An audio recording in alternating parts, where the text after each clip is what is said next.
Hello everyone, welcome to my YouTube channel Electronics Made Easy with Shomabho.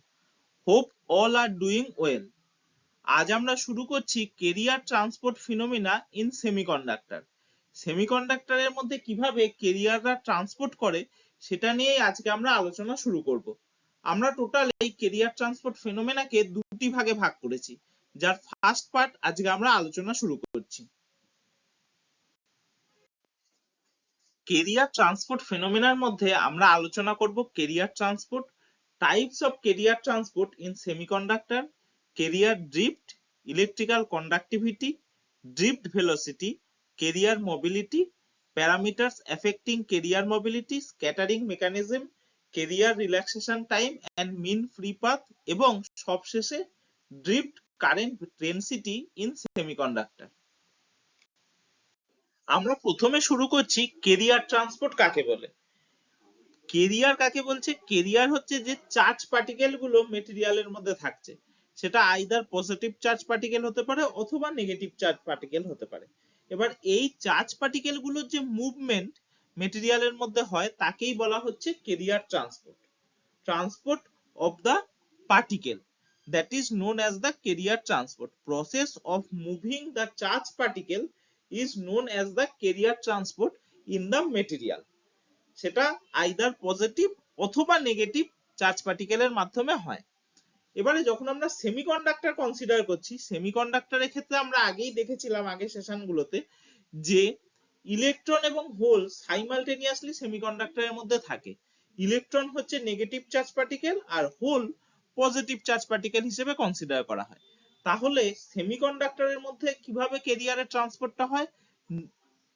Electron এবং whole simultaneously move করে, তার মাধ্যমেই কেরিয়ারের ট্রান্সপোর্টটা হচ্ছে সেমিকন্ডাক্টরের মধ্যে।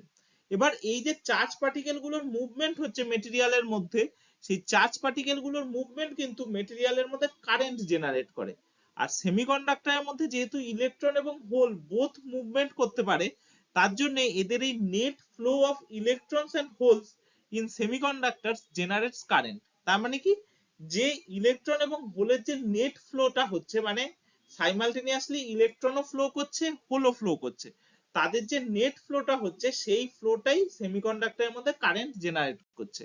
আর ইলেকট্রন এবং হোল সবসময় অপোজিট ডাইরেকশনে মুভমেন্ট করে, যেটা আমরা আগের স্লাইডে দেখিয়েছিলাম যে ইলেকট্রনের মুভমেন্ট যেদিকে হয়, হোল যেহেতু পজিটিভ চার্জ হিসেবে কনসিডার করা হয়, হোলের মুভমেন্টটা ঠিক তার অপোজিট ডাইরেকশনে হয়। Types of carrier transport in semiconductor. আমরা এবার আলোচনা করব যে কি কি ধরনের কেরিয়ার ট্রান্সপোর্ট সেমিকন্ডাক্টরের মধ্যে পাওয়া যায়। চার ধরনের কেরিয়ার ট্রান্সপোর্ট মেইনলি সেমিকন্ডাক্টরের মধ্যে দেখা যায়।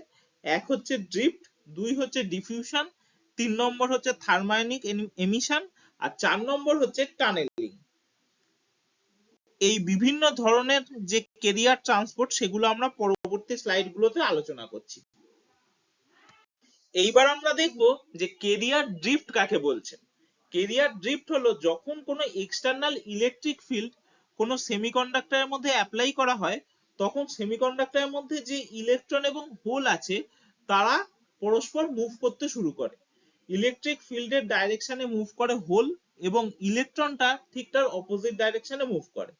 যে ছবিটা আমরা দেখিয়েছি যে drift of charge carriers in bias semiconductor, কিভাবে ইলেকট্রিক ফিল্ড অ্যাপ্লাই করলে ইলেকট্রন এবং হোলের মুভমেন্টটা হচ্ছে। এইবারে কেরিয়ারের ড্রিফটটা তাহলে কাকে বলছে? যে this net movement of carriers due to the applied electric field is known as the carrier drift. তার মানে ডেফিনেশনটা কি হলো? যে an external electric field E exerts a force on electrons and holes in semiconductors that drive those carriers.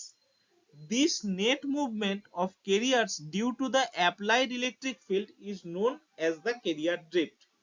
R drift current কাকে বলছে? the net drift of charge carrier produce drift current in semiconductor. আমরা আগেই বললাম যে career যখন move করতে থাকে এই চার্জ কেরিয়ার গুলো, তখন সেখানে একটা কারেন্ট জেনারেট হয়। এবার ড্রিফটের মাধ্যমে যে কারেন্টটা জেনারেট হচ্ছে তাকে আমরা বলি কি? Drift current. Drift current calculate করবার আগে আমরা শুরু করছি ইলেকট্রিক্যাল কন্ডাক্টিভিটি। ইলেকট্রিক্যাল কন্ডাক্টিভিটির ক্ষেত্রে আমরা এখানে কনসিডার করেছি কি একটা সিলিন্ড্রিক্যাল ওয়্যার, যেটা রাইট সাইডে আমরা ছবিতে দেখিয়েছি। এই সিলিন্ড্রিক্যাল ওয়্যারের এরিয়া হচ্ছে বা ক্রস সেকশনাল এরিয়া কত, a। আর চার্জ পার্টিকেল বা কেরিয়ার গুলো কোন সাইড থেকে কোন সাইডে মুভ করছে দেখা যাচ্ছে যে রাইট সাইড থেকে লেফট সাইডের দিকে কত ভেলোসিটিতে মুভ করছে, vd, যেটাকে আমরা বলি কি ড্রিফট ভেলোসিটি। সেই ভেলোসিটিতে রাইট সাইড থেকে লেফট সাইডের দিকে কেরিয়ার গুলো মুভ করছে। এইবার আমরা যে লেন্থ অফ কনসিডারেশনটা করেছি, যে লেন্থটাকে কনসিডার করে নিয়েছি এই ক্যালকুলেশনটা করবার জন্য, সেটাকে আমরা আইডেন্টিফাই করেছি কি ব্লু কালার দিয়ে, যেটা লেন্থের পরিমাণ হচ্ছে স্মল ডি। সেক্ষেত্রে ভলিউম অফ কনসিডারেশন কত হচ্ছে, cross sectional area into the length of consideration, সেটার ভ্যালু হচ্ছে a ইনটু স্মল ডি। প্রতি ইউনিট ভলিউমের মধ্যে যদি ফ্রি ইলেকট্রনের সংখ্যা হয় n নট, সেক্ষেত্রে টোটাল ভলিউমের মধ্যে ফ্রি ইলেকট্রনের সংখ্যা কত হবে, n not into a into d।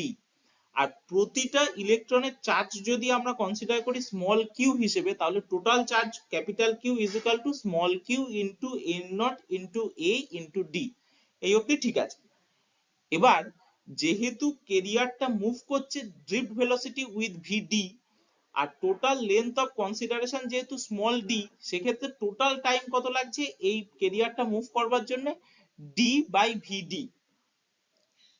আর কারেন্টের ডেফিনেশন থেকে আমরা কি পাই, যে total charge divided by time is equals to the current. তাহলে টোটাল চার্জ এখানে কত, q into n not into a into d, আর টাইম কত, d বাই vd। সুতরাং সেটা ক্যালকুলেট করলে ড্রিফট কারেন্টের ফর্মুলা কত হচ্ছে, q into n not into a into vd। আর যখন আমরা ড্রিফট কারেন্ট ডেনসিটি কনসিডার করব, ড্রিফট কারেন্ট ডেনসিটি হচ্ছে current divided by the area. সেক্ষেত্রে ড্রিফট কারেন্ট ডেনসিটি কত হবে, যেটা আমরা জে ড্রিফট দিয়ে ডিনোট করেছি, J drift equals to Q into N not into VD. আমরা এবার আলোচনা করব যে ড্রিফট ভেলোসিটি কাকে বলে। Average velocity by which the charge particles can move inside conductor under external electric field, that is known as the drift velocity।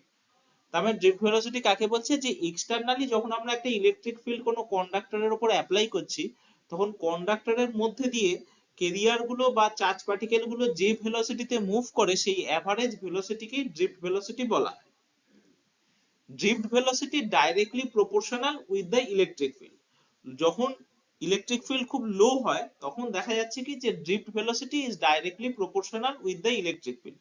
এবং vd হচ্ছে drift velocity, আর external electric field কে যদি আমরা e দিয়ে denote করি, তাহলে vd is directly proportional two e, whereas vd equals to mu into e। Mu হচ্ছে proportionality constant, যেটা কেরিয়ারের মোবিলিটি হিসেবে আইডেন্টিফাই করা হয়েছে। কিন্তু যখন ইলেকট্রিক ফিল্ড অনেক বেড়ে যায়, এট হাই ইলেকট্রিক ফিল্ড, তখন দেখা যায় যে ড্রিফট ভেলোসিটি একটা সার্টেন ভ্যালু অ্যাচিভ করার পরে আর বাড়ে না। তারপরে ইলেকট্রিক ফিল্ড যতই বাড়ানো হোক না কেন, ড্রিফট ভেলোসিটি কিন্তু সেই যে ম্যাক্সিমাম ভ্যালুটা অ্যাচিভ করেছিল সেই ম্যাক্সিমাম ভ্যালুটাই থাকে। তার মানে কেরিয়ার গুলো সেই ড্রিফট ভেলোসিটি নিয়ে মুভ করে। তারপরে ফার্দার ইলেকট্রিক ফিল্ড ইনক্রিজ করা হলেও আর ড্রিফট ভেলোসিটির কোনো ইনক্রিজ হয় না। এই ম্যাক্সিমাম যে ড্রিফট ভেলোসিটিটা, তাকে আমরা ভিডি ম্যাক্স দিয়ে ডিনোট করি। তাহলে হাই ইলেকট্রিক ফিল্ডের ড্রিফট ভেলোসিটির সঙ্গে ইলেকট্রিক ফিল্ডের রিলেশনশিপটা এখানে দেখানো হয়েছে, that is v d equals to mu into e divided by root under of 1 plus mu times e divided by v d max তার হোল স্কয়ার। এবার যখন হাই ইলেকট্রিক ফিল্ড হয়, তখন কি দেখা যাচ্ছে যে mu times e is very very greater than v d max. সেক্ষেত্রে ড্রিফট ভেলোসিটির ফর্মুলাটা কনসিডার কি করা হচ্ছে, যে ভিডি ইকুয়ালস টু আমরা পেয়ে যাচ্ছি ভিডি ম্যাক্স। তার ফলে যখন ফার্দার ইলেকট্রিক ফিল্ড বাড়ানো হোক না কেন, তখন কিন্তু ড্রিফট ভেলোসিটিটা আর ইনক্রিজ করতে পারে না, ম্যাক্সিমাম ড্রিফট ভেলোসিটি তাই অ্যাচিভ হয়ে থাকে। এবার আমরা এই যে ফর্মুলেশনটা দেখালাম, সেই ফর্মুলেশনটাই গ্রাফিক্যালি রিপ্রেজেন্ট করছি, যেখানে দেখানো হচ্ছে কি যে drift velocity as a function of electric field. Electric field যখন কম, তখন লো ইলেকট্রিক ফিল্ডে যত ইলেকট্রিক ফিল্ড বাড়ানো হচ্ছে, তত কিন্তু ড্রিফট ভেলোসিটি বাড়তে থাকছে। সেখানে ড্রিফট ভেলোসিটি এবং ইলেকট্রিক ফিল্ডের রিলেশনশিপটা লিনিয়ার হচ্ছে এবং সেটা লিনিয়ারলি ইনক্রিজ করে যায়। কিন্তু যখন electric field critical electric field achieve করে যাচ্ছে, দ্যাট ইজ ইসি, ইসি তে ড্রিফট ভেলোসিটিটা পাওয়া যাচ্ছে কি maximum, that is v d max. এবার এই ক্রিটিক্যাল ইলেকট্রিক ফিল্ডটার পরে যখন ইলেকট্রিক ফিল্ড ফার্দার ইনক্রিজ করা হচ্ছে তখন দেখা যাচ্ছে কি যে আর ড্রিফট ভেলোসিটি ইনক্রিজ করতে পারছে না, তখন সেটা একটা স্যাচুরেটেড ভ্যালু বা ম্যাক্সিমাম ভ্যালু অ্যাচিভ করে নিয়েছে। সেই ম্যাক্সিমাম ভ্যালুতেই যেটা ভিডি ম্যাক্স দিয়ে ডিনোট করা হচ্ছে, সেই ম্যাক্সিমাম ড্রিফট ভেলোসিটি নিয়েই কেরিয়ার গুলো মুভ করতে পারে। তার ফলে এই রিজিয়নে যত ইলেকট্রিক ফিল্ড বাড়ানো হোক না কেন আর ড্রিফট ভেলোসিটি ইনক্রিজ করতে পারে না। এখানে আমরা কয়েকটা সিম্পল ফর্মুলা দেখাচ্ছি যেগুলো সেমিকন্ডাক্টরের ক্ষেত্রে ইউজ করা হয়। ইলেকট্রনের ক্ষেত্রে ড্রিফট কারেন্ট ক্যালকুলেট করবার জন্য ইলেকট্রনের ক্ষেত্রে যে ফর্মুলাটা ব্যবহার করা হয় সেটা হচ্ছে J n drift equals to q into n into mu n into E. Mu n হচ্ছে মোবিলিটি অফ ইলেকট্রন, যেটার কথা আমরা পরে আলোচনা করছি। সেটাকে আমরা লিখতে পারি কি যে সিগমা এন ইন্টু ই। সিগমা এন হচ্ছে ইলেকট্রনের কন্ডাক্টিভিটি, যেটাকে আমরা কিভাবে ডিনোট করেছি, sigma n equals to q into n into mu n. হোলের ক্ষেত্রেও সিমিলারলি আমরা ড্রিফট কারেন্ট ক্যালকুলেট করতে পারি, that is q into p into mu p into E. Mu p হচ্ছে মোবিলিটি অফ হোল, এটাকে আমরা লিখতে পারি কি যে sigma p into E, conductivity of hole into electric field. তাহলে টোটাল ড্রিফট কারেন্ট ডেনসিটি কিভাবে ক্যালকুলেট করা হয়, কারণ সেমিকন্ডাক্টরের ক্ষেত্রে ইলেকট্রন এবং হোল দুটোই পার্টিসিপেট করছে। তাহলে total drift current density calculate করা হয় J drift equals to J n drift plus J p drift, that is equals to q into n mu n plus mu p into e, that is equals to sigma into E. Sigma, এখানে sigma হচ্ছে total conductivity of the semiconductor. তার আগে আমরা কি দেখেছিলাম, ইলেকট্রনের conductivity যদি N type semiconductor হয় যার মধ্যে ইলেকট্রন হচ্ছে মেজরিটি কেরিয়ার, তাহলে আমরা সেক্ষেত্রে কনসিডার করব সিগমা এন ইনটু ই, অথবা পি টাইপ যদি সেমিকন্ডাক্টর হয় যেখানে পি হচ্ছে মেজরিটি কেরিয়ার, সেক্ষেত্রে আমরা কনসিডার করব কি সিগমা পি ইনটু ই।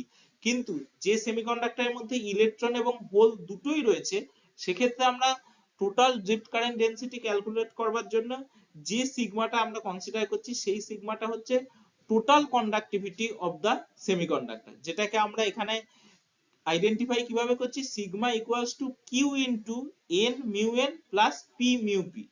আর কন্ডাক্টিভিটির রেসিপ্রোকাল হচ্ছে কি রেজিস্টিভিটি।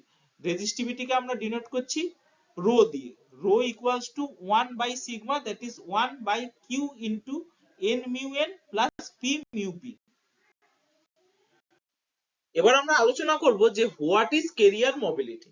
আমরা আগে ড্রিফট ভেলোসিটি স্লাইডে কি দেখেছিলাম যে drift velocity is directly proportional with the applied electric field, যেখানে ড্রিফট ভেলোসিটিকে ডিনোট করা হচ্ছে ভিডি দিয়ে আর ইলেকট্রিক ফিল্ড ই দিয়ে। তাহলে VD is directly proportional to E, সেক্ষেত্রে VD can be written as VD is equal to mu into E. Mu হচ্ছে proportionality constant, যেটাকে আমরা কেরিয়ারের মোবিলিটি হিসেবে আইডেন্টিফাই করেছি। এবার কেরিয়ার মোবিলিটির ডেফিনেশন কি, ডেফিনেশনে বলা হচ্ছে career mobility is a measure of how quickly a charge carrier can move in a material under an applied electric field। তার মানে যখন কোনো বাইরে থেকে এক্সটার্নাল ইলেকট্রিক ফিল্ড অ্যাপ্লাই করা হচ্ছে তখন একটা চার্জ ক্যারিয়ার ওই মেটেরিয়ালের মধ্যে কত ফাস্ট মুভ করতে পারে সেই মেজারমেন্টটাই করা হয় মোবিলিটির মাধ্যমে। Under an applied electric field E, the total force exerted on the charge carrier F is equal to Q into E, কারণ E হচ্ছে অ্যাপ্লাইড ইলেকট্রিক ফিল্ড, Q হচ্ছে ইলেকট্রনিক চার্জ, তার মানে Q into E হচ্ছে total ফোর্সটা যেটা external electric field apply করলে ওই charge পার্টিকেলের উপরে কাজ করতে পারে। এবার যদি চার্জ পার্টিকেল গুলো v_d ভেলোসিটিতে মুভ করে তাহলে আমরা নিউটনের ল থেকে কি বলতে পারি, যে নিউটনের ল কি বলে যে force equals to mass into acceleration. তাহলে এখানে ফোর্স আমাদের কত, ফোর্স হচ্ছে q ইনটু e, আর মাস হচ্ছে কন্ডাক্টিভিটি এফেক্টিভ মাস, যেটা আমরা এফেক্টিভ মাস যেখানে ডিসকাস করেছিলাম সেখানে বলেছিলাম যে কন্ডাক্টিভিটি এফেক্টিভ মাসটা শুধুমাত্র ব্যবহার হয় কোথায়, যে চার্জ পার্টিকেলের মুভমেন্ট বা মোবিলিটি ক্যালকুলেশনের জন্য। সেই m conductivity star into vd divided by tau, tau হচ্ছে টাইম, ভিডি হচ্ছে ভেলোসিটি, আর এম কন্ডাক্টিভিটি, স্টার হচ্ছে কন্ডাক্টিভিটি এফেক্টিভ মাস। আর টাউ কি? টাউ হচ্ছে কেরিয়ার রিল্যাক্সেশন টাইম। এরপর আমরা সেই ফর্মুলেশনটাকে ইউজ করলে কি পাচ্ছি, যে q into e equals to m star conductivity into v d divided by tau, যেটা আমরা আগের স্লাইডে পেলাম। ভিডির জায়গায় আমরা লিখতে পাচ্ছি কি, যে মিউ ইন্টু ই। সেক্ষেত্রে মোবিলিটির সঙ্গে কি রিলেশনশিপ পাওয়া যাচ্ছে এফেক্টিভ মাসের? Mu equals to q tau divided by m star conductivity. তার মানে mobility is inversely proportional with the conductivity effective mass. সেক্ষেত্রে আমরা বলতে পারি কি, যে পার্টিকেলের এফেক্টিভ মাস যত বেশি হবে সেই পার্টিকেলের মোবিলিটি তত কম হবে। তার মানে কি, যে হাই এফেক্টিভ মাসের পার্টিকেল খুব স্লো ভেলোসিটিতে মুভ করবে, কারণ যেহেতু তার মোবিলিটি কম। আর লো এফেক্টিভ মাসের পার্টিকেল খুব হাই ভেলোসিটিতে মুভ করতে পারবে, যেহেতু তার এফেক্টিভ মাস অনেক কম হওয়ার জন্য মোবিলিটি অনেক বেশি। তাহলে the carrier mobility can be expressed as, আমরা পিঙ্ক কালারের যে ফর্মুলাটা দেখাচ্ছি সেখানে কি, mu equals to Q into tau divided by m star conductivity, যেখানে টাউকে আমরা ব্র্যাকেটের মধ্যে যেটা লিখেছি সেটাকে কি ডিনোট করছে, যে average value of tau involving all the carrier. সমস্ত কেরিয়ার গুলোর যে অ্যাভারেজ রিল্যাক্সেশন টাইম পাওয়া যাচ্ছে সেইটা থেকেই আমরা টোটাল মোবিলিটিটা ক্যালকুলেট করতে পারছি। আর মোবিলিটির এসআই ইউনিট কত? মিউ ইকুয়ালস টু, আমরা লিখতে পারি কি, যে ভিডি বাই ই। ড্রিফট ভেলোসিটির ইউনিট হচ্ছে মিটার পার সেকেন্ড, আর ইলেকট্রিক ফিল্ডের ইউনিট কত? Volt per metre. সেক্ষেত্রে মোবিলিটির ইউনিট হচ্ছে metre square divided by volt second. আমরা এই স্লাইডটায় যে রিনাউন্ড সেমিকন্ডাক্টর গুলো আছে, মানে যে সেমিকন্ডাক্টর গুলো সচরাচর আমরা ব্যবহার করে থাকি, সেগুলো হচ্ছে সিলিকন, জার্মেনিয়াম এবং গ্যালিয়াম আর্সেনাইড। তাদের ইলেকট্রন এবং হোলের মোবিলিটি রুম টেম্পারেচারে কত হয়, এবং তার সঙ্গে সাইমালটেনিয়াসলি ডোপিং কনসেন্ট্রেশনটাও লো থাকলে কত হয়, সেটা আমরা এখানে দেখিয়েছি। কারণ টেম্পারেচার এবং ডোপিং কনসেন্ট্রেশন বোথ কিন্তু এফেক্ট করে মোবিলিটিকে, যেগুলোর কথা আমরা পরবর্তী স্লাইডে আলোচনা করব। এখানে তাই জন্য লো ডোপিং কনসেন্ট্রেশন এবং নরমাল রুম টেম্পারেচারে সেমিকন্ডাক্টরের মোবিলিটি কত হয়, সেমিকন্ডাক্টর মানে বলেই দিলাম যে সিলিকন, জার্মেনিয়াম এবং গ্যালিয়াম আর্সেনাইড, তাদের ইলেকট্রন এবং হোলের মোবিলিটিকে এখানে ট্যাবুলেশনের মাধ্যমে দেখানো হয়েছে। এবার আমরা দেখবো যে কি কি প্যারামিটার কেরিয়ারের মোবিলিটিকে এফেক্ট করছে। প্রথম টেম্পারেচার, টেম্পারেচার কেরিয়ারের মোবিলিটিকে এফেক্ট করে। সেকেন্ড হচ্ছে ডোপিং কনসেন্ট্রেশন, ডোপিং কনসেন্ট্রেশন যখন খুব হাই হচ্ছে তখন কেরিয়ারের যে মুভমেন্টটা, সেই কেরিয়ারের মুভমেন্ট বাধাপ্রাপ্ত হচ্ছে, তার ফলে মোবিলিটি অটোমেটিক্যালি কমে যায়। এরপর ক্রিস্টাল কোয়ালিটি, ক্রিস্টাল কোয়ালিটি যদি হাই ক্রিস্টাল কোয়ালিটি হয়, মানে ক্রিস্টালের কোয়ালিটি যদি খুব ভালো হয়, তাহলে কেরিয়ারের মুভমেন্টে কোনো বাধা থাকে না, সেক্ষেত্রে কেরিয়ারের মোবিলিটি হয় খুব বেশি। কিন্তু যদি ক্রিস্টালের মধ্যে ইমপিউরিটি থাকে বা ডিফেক্ট স্টেট থাকে, তাহলে যখন কোনো কেরিয়ার এখান থেকে মুভ করতে থাকে ক্রিস্টালের মধ্যে, তাহলে সহজেই সেই ডিফেক্ট স্টেট গুলোর মধ্যে সেগুলো আটকে যায়। তার ফলে এই অবস্ট্রাকশন কেরিয়ারের মোবিলিটিকে বাধাপ্রাপ্ত দেয়, এবং বাধাপ্রাপ্ত করার জন্য কি হচ্ছে, যে কেরিয়ারের মোবিলিটি কমতে থাকে। এরপর হচ্ছে স্ক্যাটারিং মেকানিজম, যে স্ক্যাটারিং মেকানিজম গুলো আমরা পরে আলোচনা করেছি। তারপর হচ্ছে এফেক্টিভ মাস, এফেক্টিভ মাস হচ্ছে, আমরা আগেই বললাম যে লার্জার এফেক্টিভ মাস হলে কি কেরিয়ারের মোবিলিটি কমে যায়। যখনই এফেক্টিভ মাস বেশি তখন কেরিয়ার খুব স্লোলি মুভ করে, তার ফলে তার মোবিলিটি কম থাকে। আর electric field, high electric field increase করে কেরিয়ারের মোবিলিটিকে, যখন ইলেকট্রিক ফিল্ড লো তখন কেরিয়ারের মোবিলিটি কম হয়। আর লাস্ট হচ্ছে জিওমেট্রিক এন্ড ইন্টারফেস, সারফেস যদি কোনো রাফনেস না থাকে সারফেসের মধ্যে, মানে সারফেস একদম হাই কোয়ালিটি সারফেস হয়, তাহলে সেখানে কেরিয়ার কিন্তু খুব ভালো তাড়াতাড়ি মুভ করতে পারে, তার ফলে তাদের মোবিলিটি হয় বেশি। কিন্তু যদি সারফেসের মধ্যে নানা রাফনেস থাকে, তাহলে সেই রাফনেস গুলোর মধ্যে কেরিয়ার যখন মুভ করে তারা বাধাপ্রাপ্ত হয় এবং তার মোবিলিটি কমতে থাকে।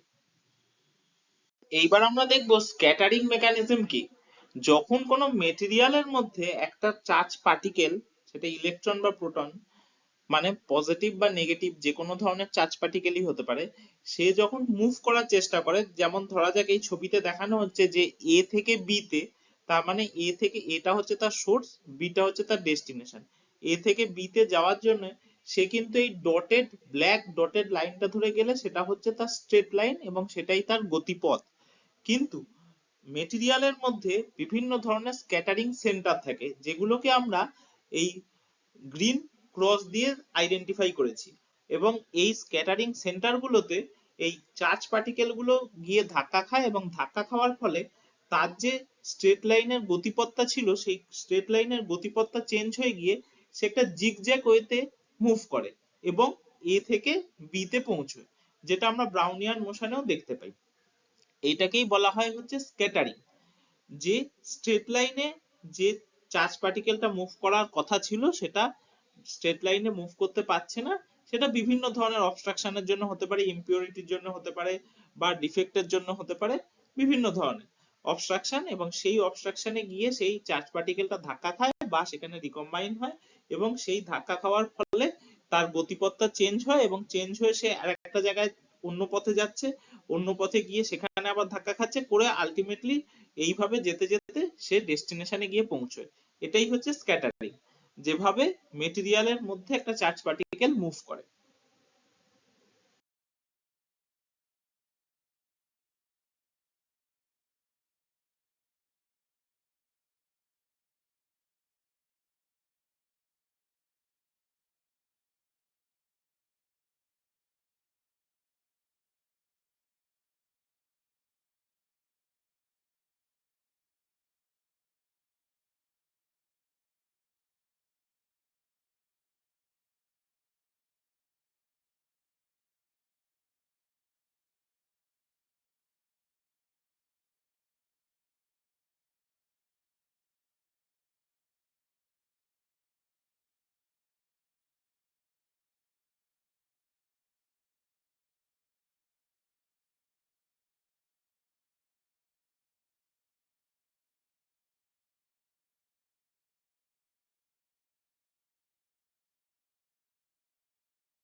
এইবার আমরা আলোচনা করব যে স্ক্যাটারিং মেকানিজম ক ধরনের হয়। প্রধানত দু ধরনের স্ক্যাটারিং মেকানিজম আমরা মেটেরিয়ালের মধ্যে দেখতে পাই। প্রথমত ল্যাটিস স্ক্যাটারিং আর দ্বিতীয় হলো আয়োনাইজড ইমপিউরিটি স্ক্যাটারিং। প্রথম আমরা আলোচনা করব যে ল্যাটিস স্ক্যাটারিংটা কিভাবে কাজ করে। ল্যাটিস পয়েন্টগুলো থার্মাল ভাইব্রেশনের জন্য কন্টিনিউয়াসলি ভাইব্রেট করে যায়।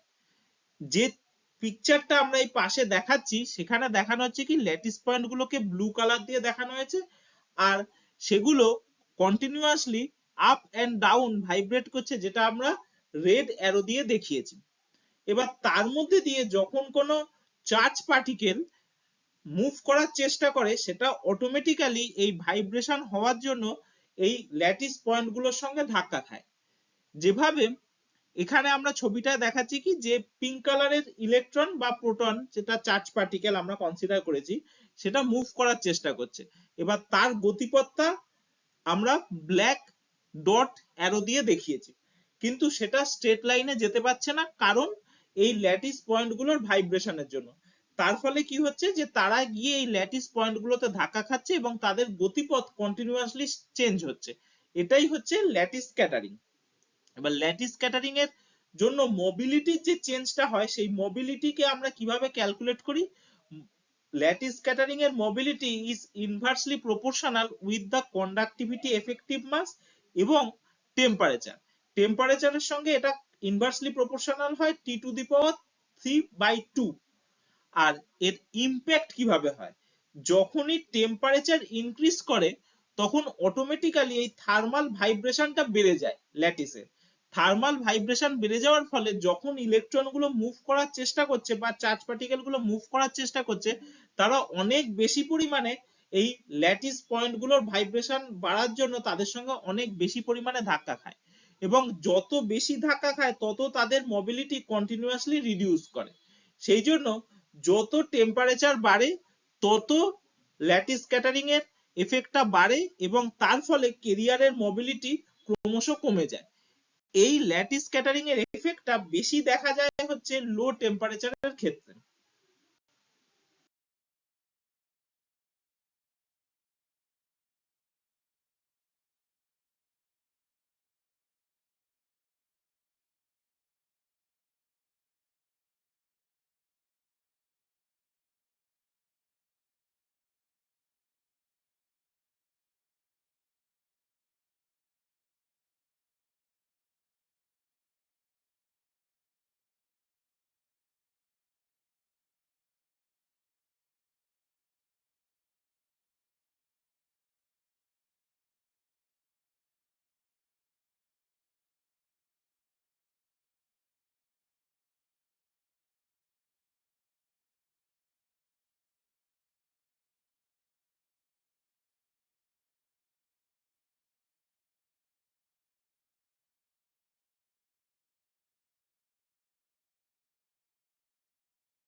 এরপর হলো আয়োনাইজড ইমপিউরিটি স্ক্যাটারিং।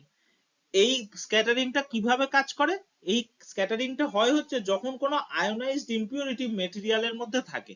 আমরা রাইট সাইডের পিকচারে দেখাচ্ছি আয়োনাইজড ইমপিউরিটির যে অ্যাটমটা তাকে আমরা ব্লু কালারের সার্কেল দিয়ে ডিনোট করেছি। এবার যখন একটা চার্জ পার্টিকেল মুভ করার চেষ্টা করছে due to external electric field or any other cause, তখন সেটা যে তার স্ট্রেট লাইনের যে গতিপথটা সেটা আমরা এখানে কিভাবে দেখিয়েছি, ব্ল্যাক ডটেড অ্যারো দিয়ে। এবার সেটা যখন স্ট্রেট লাইনে মুভ করার চেষ্টা করছে, কিন্তু এখানে আয়োনাইজড ইমপিউরিটিটা থাকার জন্য সেই চার্জ পার্টিকেলকে আইদার অ্যাট্রাক্ট করে অথবা রিপালশন করতে পারে। যদি সেম চার্জ হয় তাহলে তার মধ্যে রিপালশন কাজ করবে, যদি অপোজিট চার্জ হয় তাহলে সে অ্যাট্রাক্ট করে নেবে। এবার তার ফলে তার গতিপথটা চেঞ্জ হয়ে যাচ্ছে, যেটা আমরা এখানে এই চেঞ্জ যে গতিপথটা, সেই পরিবর্তিত গতিপথটাকে আমরা গ্রিন কালারের অ্যারো দিয়ে দেখিয়েছি। তার ফলে যেটা স্ট্রেট লাইনে যাওয়ার কথা ছিল সেটা কিন্তু স্ক্যাটার করে সেটা বেঁকে চলে যাচ্ছে।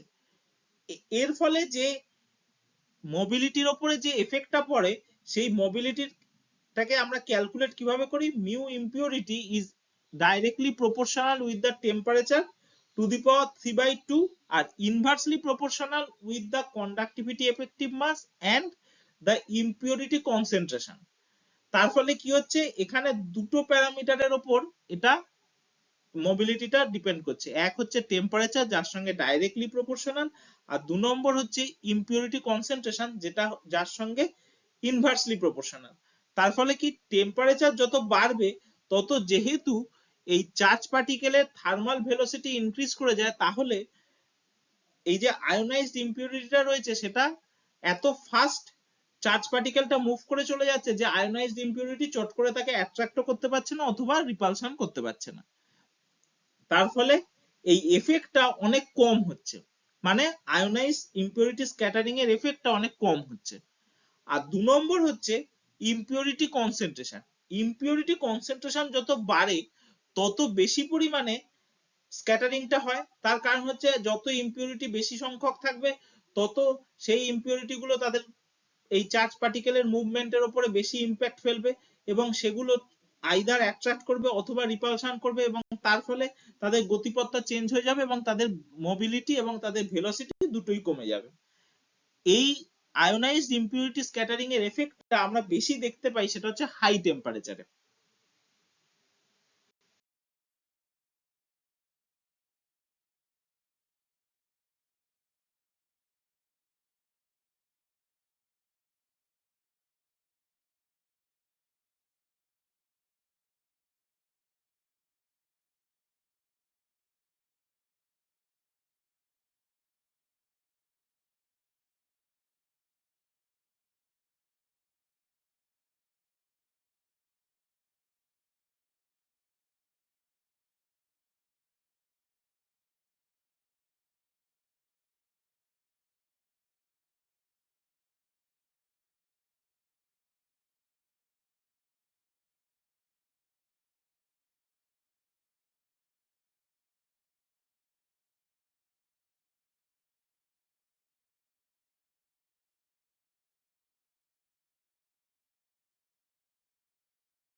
এখানে আমরা গ্রাফিক্যাল রিপ্রেজেন্টেশনের মাধ্যমে দেখাচ্ছি যে career mobility as a function of impurity or doping concentration.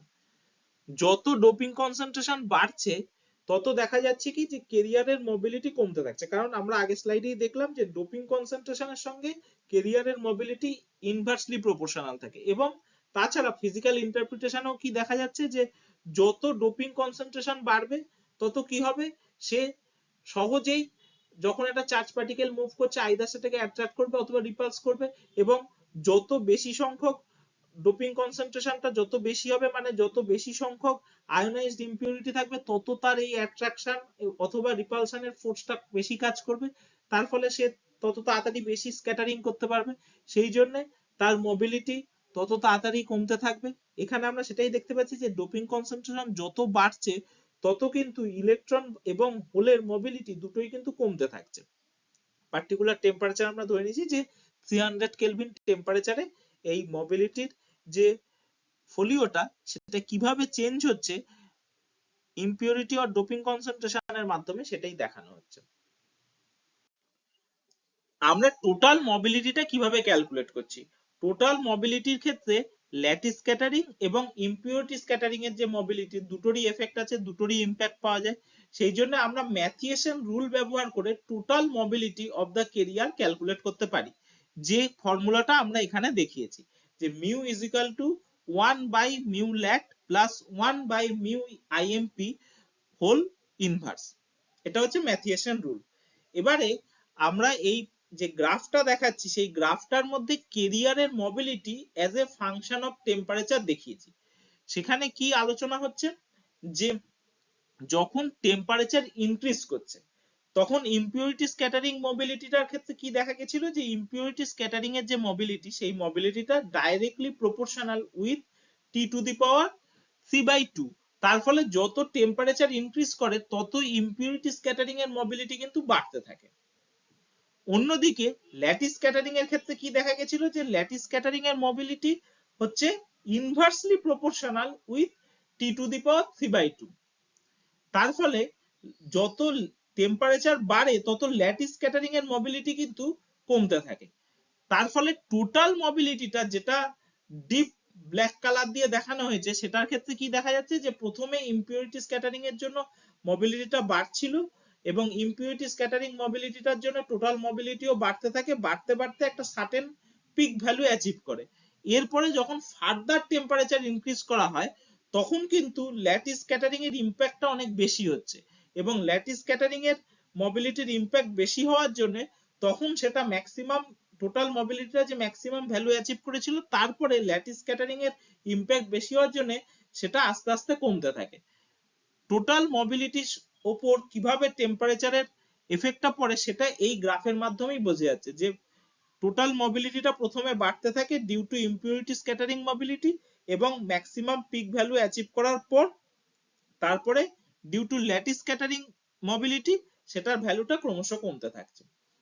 এছাড়া এই স্ক্যাটারিং দুটো হচ্ছে খুব ইম্পর্টেন্ট। তাছাড়া বাকি যে স্ক্যাটারিং গুলোর ইম্প্যাক্টও মোবিলিটির উপর পড়ে সেগুলো হচ্ছে ইন্ট্রাভ্যালি স্ক্যাটারিং, ইন্টারভ্যালি স্ক্যাটারিং আর পোলার অপটিক্যাল ফোনন স্ক্যাটারিং। এবার এই পোলার অপটিক্যাল ফোনন স্ক্যাটারিংটা শুধুমাত্র পোলার সেমিকন্ডাক্টর যেগুলো সেগুলোর ক্ষেত্রে দেখা যায়, সিলিকন বা জার্মেনিয়াম কিন্তু পোলার সেমিকন্ডাক্টর নয়, তাই এদের মধ্যে এই পোলার অপটিক্যাল ফোনন স্ক্যাটারিং এর ইম্প্যাক্ট পাওয়া যায় না। শুধুমাত্র পোলার সেমিকন্ডাক্টর যেগুলো হচ্ছে কম্পাউন্ড সেমিকন্ডাক্টর যেমন গ্যালিয়াম আর্সেনাইড, ইন্ডিয়াম আর্সেনাইড, এদের মধ্যে আমরা পোলার অপটিক্যাল ফোনন স্ক্যাটারিংটা দেখতে পাই। তাছাড়া ইন্ট্রাভ্যালি ইন্টারভ্যালি স্ক্যাটারিং সব ধরনের সেমিকন্ডাক্টরের মধ্যেই দেখা যায়, তবে ল্যাটিস স্ক্যাটারিং আর আয়োনাইজড ইম্পিউরিটি স্ক্যাটারিং এর ইম্প্যাক্ট যত বেশি তা এদের থেকে তুলনামূলকভাবে ইন্ট্রাভ্যালি ইন্টারভ্যালি স্ক্যাটারিং এর ইম্প্যাক্ট কম হয়। এইবার আমরা বলবো যে what is carrier relaxation time and mean free path.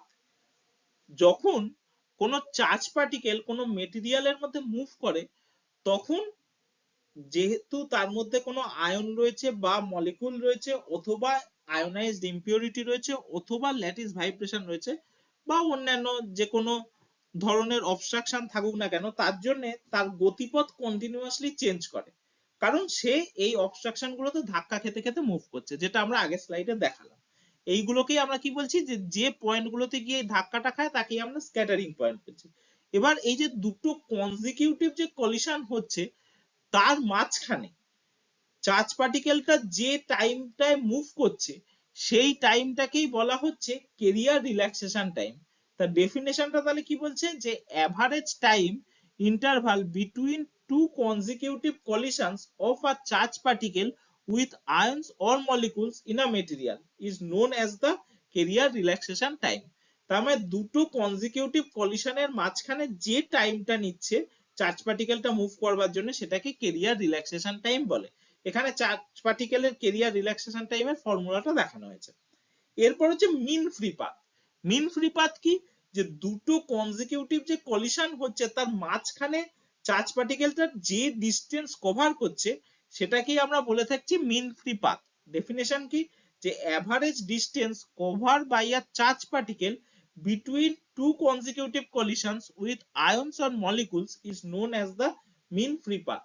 তারও ফর্মুলাটা দেখানো হয়েছে যে মিন ফ্রি পাথ আমরা কিভাবে ক্যালকুলেট করি।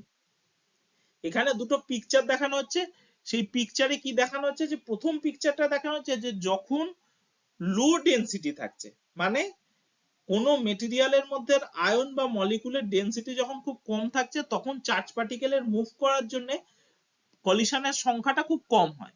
লো density means few collisions. On the other hand, যখন density of the ions or molecules মেটেরিয়ালের মধ্যে অনেক বেড়ে যাচ্ছে তখন কলিশনের পরিমাণও বেড়ে যায়। কারণ একটা খুব সাধারণ এক্সাম্পল যখন আমরা দিচ্ছি এখানে, সেটা হচ্ছে যে যখন আমরা খুব কনজেস্টেড কোনো এরিয়ায় যাই তখন কি আমরা যখন সোজা রাস্তা দিয়ে যেতে চাই, সেটা হাতিবাগান হতে পারে, সেটা গড়িয়াহাট হতে পারে, অথবা সেটা শিয়ালদা বা হাওড়া স্টেশন হতে পারে, যখন একদম পিক আওয়ার তখন আমরা যখন মুভ করছি তখন কন্টিনিউয়াসলি লোকজনের সঙ্গে, আশেপাশে যে লোকেরা রয়েছে তাদের সঙ্গে আমাদের কলিশন হতে থাকে। কিন্তু যখন আমরা পিক আওয়ারে যাচ্ছি না, দুপুর বেলায় হাতিবাগান বাজার বা দুপুর বেলায় গড়িয়াহাট মার্কেট বা ট্রেন চলে যাওয়ার পরে শিয়ালদা বা হাওড়া স্টেশন একদম ফাঁকা, সেই সময় যখন আমরা মুভ করি এই জায়গাগুলো দিয়ে তখন কিন্তু আমাদের কলিশনের সংখ্যাটা অনেক কম হয়। সেরকমই এই মেটেরিয়ালের মধ্যেও তাই, যখন হাই ডেনসিটি তখন কলিশনের সংখ্যা বেশি, যখন লো ডেনসিটি তখন কলিশনের সংখ্যা কম। Next part of this topic will come soon. If this content is useful, please put a like and share it with others. And if you want to get such videos like this, please subscribe my YouTube channel Electronics Made Easy with Shomabu. And for any suggestions or for any queries, you are most welcome to comment. Thank you for watching this.